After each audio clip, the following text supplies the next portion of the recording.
마가복음 강의 59번째 시간입니다. 산자의 하나님이라는 제목의 말씀을 가지고 오늘 함께 은혜 받기를 원합니다.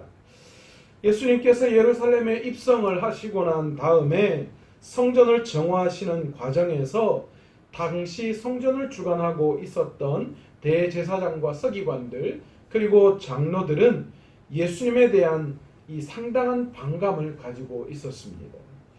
도대체 예수님이 무슨 권세로 그렇게 하시느냐라는 거죠. 자신들이 허락받은 자들이 상행위 또 돈 바꾸는 행위 이런 것들을 하는데 그런데 왜 무슨 권한 무슨 권세로 그것을 방해하고 그것을 다 엎어버리느냐라는 거예요. 그리고 도대체 누구 허락받고 누구 어떤 권세를 가지고 성전을 누비고 다니면서 자신들의 일을 회방하느냐라는 거죠. 자신들은 예수님께 그런 권한을 준 적이 없다라는 겁니다. 그러자 예수님께서 포도원 농부의 비유를 통하여서 그들의 열매 없는 신앙에 대해서 지적을 하셨습니다. 그제서야 이 대제사장과 서기관들 그리고 장로들이 자기에게 하는 말이구나라는 것을 깨닫고 뭐가 생겼어요? 이제 그때부터 예수님에 대한 반감이 점점 극에 달하기 시작했습니다.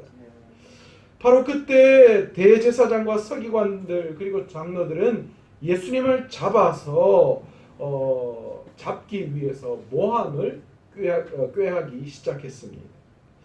그 중에 지난 시간 우리는 바리새인들과 헤롯 당원들의 연합을 우리는 보았습니다. 이 두 그룹은 전혀 일치될 수 없는 그룹들이다라고 말씀을 드렸습니다. 바리새인들은 나는 세상 사람들과 다르다라고 주장했던 사람들, 그래서 율법을 가지고 그 율법을 철저히 지켰던 사람들이고, 헤롯 당은 어때요?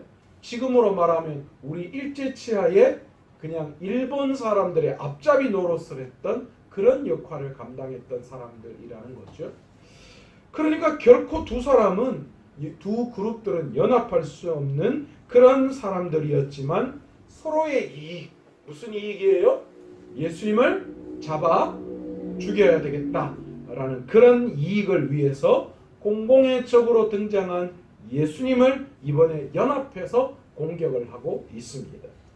그 공격의 방법이 뭐였습니까? 세금 문제였습니다.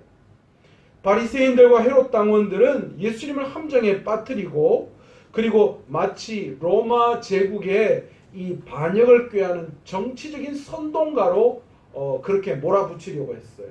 그래서 이 가이사에게 준 세금에 대한 이야기를 꺼냈던 거예요. 이렇게 대답할 수도 없고 저렇게 대답할 수도 없을 그런 아주 애매한 그런 질문을 던짐으로 말미암아 예수님을 모함하려고 했지만 그러나 그 결과는 어떻습니까? 실패하고 말았습니다. 예수님은 이런 정치적인 논쟁에 휘말리지 않으셨어요. 오히려 어떻게 말씀하셨습니까? 가이사의 것은 가이사에게, 하나님의 것은 하나님에게 바치라. 그렇게 말씀하셨어요. 이 가이사의 것은 가이사에게, 하나님의 것은 하나님에게 바치라. 이 말을 우리가 원문의 뜻을 살려서 조금 더 해석을 하면 어떻게 해석을 할 수 있다고요? 여전히 가이사에게 속한 사람, 세상에 속한 사람들은 세상의 법칙대로 살아가야 하지만 그러나 하나님에게 속한 사람, 하나님의 형상대로 존재하는 우리들은 하나님의 그 창조하신 형상대로 그것을 회복해야 한다. 아멘. 그래서 여기서 바치다라는 뜻이 돌이키다, 회복하다라는 그런 뜻이 포함되어져 있다라고 말씀을 드렸습니다. 이렇게 바리새인들과 헤롯 당원들이 실패하자 이것이 끝이 아니었어요. 그 다음에 등장한 인물이 누구예요? 오늘 본문에 등장하는 사두개인들이었습니다. 이제 사두개인들이 예수님을 이제 교리적인 논쟁에 의해서 넘어뜨리려, 정치적인 논쟁에 안 되니까 이제 신학적이고 교리적인 논쟁으로 넘어뜨리기 위해서 이 사두개인들이 등장을 했습니다. 그들이 가지고 나온 카드가 뭐였냐? 바로 부활 논쟁입니다. 그런데 결과적은 어떻습니까? 그들도 실패했습니다. 예수님은 이 교리 논쟁에도 휘말리지 않고 오히려 사두개인들의 영적인 무지함, 그들이 아주 잘 알고 있다라고 생각했던 그런 신학적인 그것마저도 하나님께서 철저하게 그들의 무지함을 드러내셨다라는 겁니다. 예수님께서는 먼저 사두개인의 영적인 무지함이 무엇인지를 밝히고 계십니다. 여러분, 본문에 나오는 이 사두개인들, 이 사두개인들은 누구냐면 다윗 왕 시대에 이 제사장 역할을 감당했던 제사장이었던 사독 가문에 속해 있는 사람들이었습니다. 대대로 그들은 그래서 종교적으로 막강한 세력을 추구하는 귀족 출신의 제사장들이었다는 거예요. 또한 그래서 그런지 산헤드린 공의회, 그러니까 유대인들의 조직에 있어서 아주 엄청난 영향력을 발휘할 수 있는 바로 이 산헤드린 공의회에 아주 다수의 많은 사람들이 이곳에 이 사두개인들이 속해 있었습니다. 그들은 기득권을 계속 이어가기 위해서 어떤 방법을 썼느냐? 이 로마의 정권과 헤롯 정권에 협력하면서 그럼에도 불구하고 여전히 어떻게 해요? 성전 제사도 지내고 예물도 드리는 그런 제사장의 일들을 감당했다라는 거예요. 어떻게 보면 바리새인과 헤롯 당과 비슷하게 엮여있는, 그러니까 굉장히 처세술이 좋은 그런 사람들이었다라고 볼 수 있죠. 그들은 로마 정부에 협력했기 때문에 로마 정부의 혜택을 받는 사람들이었습니다. 그래서 당시 사두개인들은 부유하게 사는 그런 종교 귀족들을 말했습니다. 또한 사두개인들은요, 굉장히 합리주의적인 자들이었어요. 이성주의적이면서도 경험주의적인 사람들.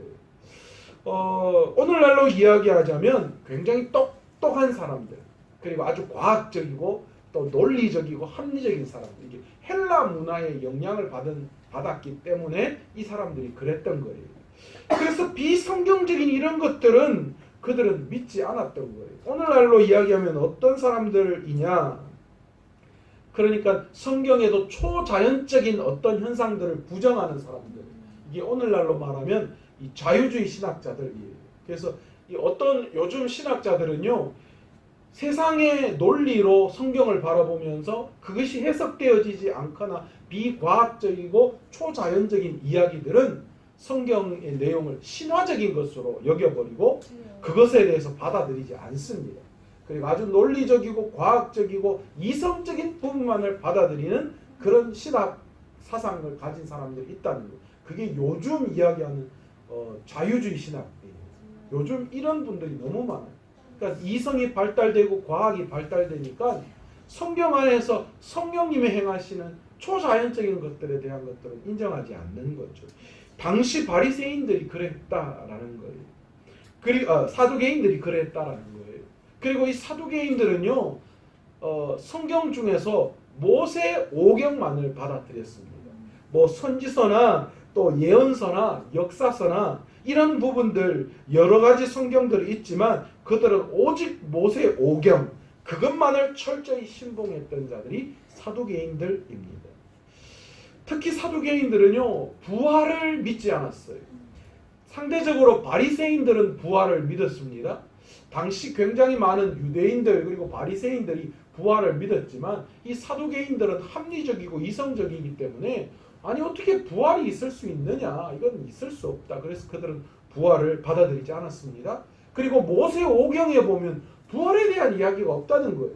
그렇기 때문에 자신들은 믿을 수가 없다라고 주장하는 사람들이 사두개인들입니다. 이제 이러한 사두개인들이 예수님에게 찾아왔습니다. 그리고 이제 교리적인 신학적인 논쟁을 벌이는 거예요. 바로 부활 논쟁이었습니다. 그것이 바로 오늘 본문 18절부터 시작되는 내용입니다. 부활이 없다 하는 사두개인들이 예수님께 와서 물어 이르되, 여러분 그렇습니다. 사두개인들은 부활 논쟁을 제기해서 예수님을 이 교리적인 함정에 빠뜨리려고 하는 거예요. 믿는다고 하면 사두개인들이 반박할 것이고, 또 안 믿는다라고 이야기하면 바리새인들이 가만히 안 있는 거죠. 그러나 지금 이 시간 일일이 찾아볼 필요도 없이 성경에는요 수없이 많은 부활에 대한 이야기가 실려져 있음을 우리는 잘 알 수 있습니다. 특별히 마가복음에서도 마찬가지죠. 마가복음 8장 31절에 뭐라고 이야기하십니까? 인자가 많은 고난을 받고 장로들과 대제사장들과 서기관들에게 버림받아 죽임을 당하고 사흘 만에 살아나야 할 것을 비로소 그들에게 말했다. 그러니까 마가복음에도 나오는 거예요. 또 9장 31절에도 마찬가지고요. 10장 34절에서도 3일 만에 예수께서 십자가에 달려 죽으시고 살아나심에 대한 이야기를 하셔요. 요한복음 11장 25절에서 26절에도 나는 부활이요 생명이니 아멘. 나를 믿는 자는 죽어도 살겠고 아멘. 무릇 살아서 나를 믿는 자는 영원히 죽지 아니한다. 아멘. 그렇게 아멘. 말씀하셨어요. 그런데 사두개인들은 자신들의 논리로 부활이 없다. 그렇게 지금 논쟁하고 있는 것입니다. 부활을 말씀하신 예수님은 무식쟁이고 거짓말쟁이라고 지금 그렇게 그들이 증명하려고 했던 것입니다. 만약에 사두개인들이 주장이 맞다면 부활을 말씀하신 예수님은 진짜 무식하고 거짓말쟁이일 수밖에 없을 것입니다. 이렇게 사두개인들은 예수님을 함정에 빠뜨리려고 하고 있습니다. 사두개인들의 논리는 죽은 사람의 부활이 있다면 어떻게 이 계대 결혼이라는 그런 일이 일어날 수 계대 결혼 법에 이런 일들이 일어날 수 있느냐라는 거예요. 여러분 계대 결혼법이 뭡니까? 뭐 수혼제도다 그렇게 이야기하기도 하는데요. 신명기 25장 5절에서 6절 말씀을 보면 형제들이 함께 사는데 그중 하나가 죽고 아들이 없거든 그 죽은 자의 아내는 나아가서 타인에게 시집가지 말 것이요 그의 남편의 형제가 그에게로 들어가서 그를 맞이하여 아내로 삼아 그의 남편의 형제된 의무를 그에게 다할 것이요 그 여인이 낳은 첫 아들이 그 죽은 형제의 이름을 잊게 하여 그 이름이 이스라엘 중에서 끊어지지 않게 하리라. 이게 이 계대결혼법입니다. 이 계대결혼법이 왜 나왔을까요? 이스라엘에는 종족을 잇는 것이 굉장히 아주 강한 그런 민족이었어요. 그리고 하나님께서는 이 종족에 의해서 각 가문에 의해서 하나님이 역사하시는 것들이 다르다라는 거예요. 그리고 또한 남편을 잃은 여인 그 당시 그 여인들의 삶이 어떠한가를 분명히 아셨기 때문에 이런 제도를 통하여서 하나님께서는 이스라엘의 이 자손들이 끊어지는 그런 일이 없도록 하나님께서 만들어 놓으신 것이다 라는 거예요. 지금 사두개인들은 바로 그 문제를 가지고 나와서 예수님에게 나오는 거예요. 자, 그렇다면 예수님 보세요. 신명기에 이런 말씀이 있잖아요. 자, 그렇다면 오늘 본문에 들어가서 자기네들이 이야기를 만들어낸 거예요. 7 형제가 있습니다. 그런데 이 7 형제가 이 첫째가 이 결혼을 했는데 그 첫째가 글쎄 그냥 형이 죽고 그리고 이제 그 형수가 그 이 계대 결혼법에 의해서 둘째에게, 셋째에게, 넷째에게, 다섯째에게, 마지막 7째에게까지 결혼을 했다라는 거예요. 그런데 모두 다 자식이 없고 그렇게 그냥 죽고 말고 나중에 이 여인도 죽고 말았다. 그렇다면 부활의 때에 과연 이 여인은 누구의 처입니까? 누구의 아내입니까? 그것에 대해서 지금 예수님에게 질문을 한 거예요. 사두개인들의 이 질문은 기가 막힌 질문이었어요. 7 형제가 모두 부활한다면 형수는 누구의 아내가 되어야 합니까? 라는 이 질문에 당시의 많은 사람들은 아무도 대답할 수가 없었습니다. 하나님의 창조 원리에 따라서 천국에는 일부 1처제가 되어야 하는데 어떻게 7 형제와 한 명의 형수가 남편과 아내가 될 수 있느냐? 그 질문이었던 거예요.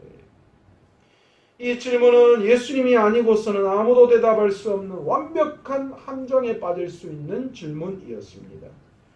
그러나 예수님께서는 자신들이 똑똑하다라고 생각하는 사도개인들의 영적인 무지에 대해서 지적하셨습니다.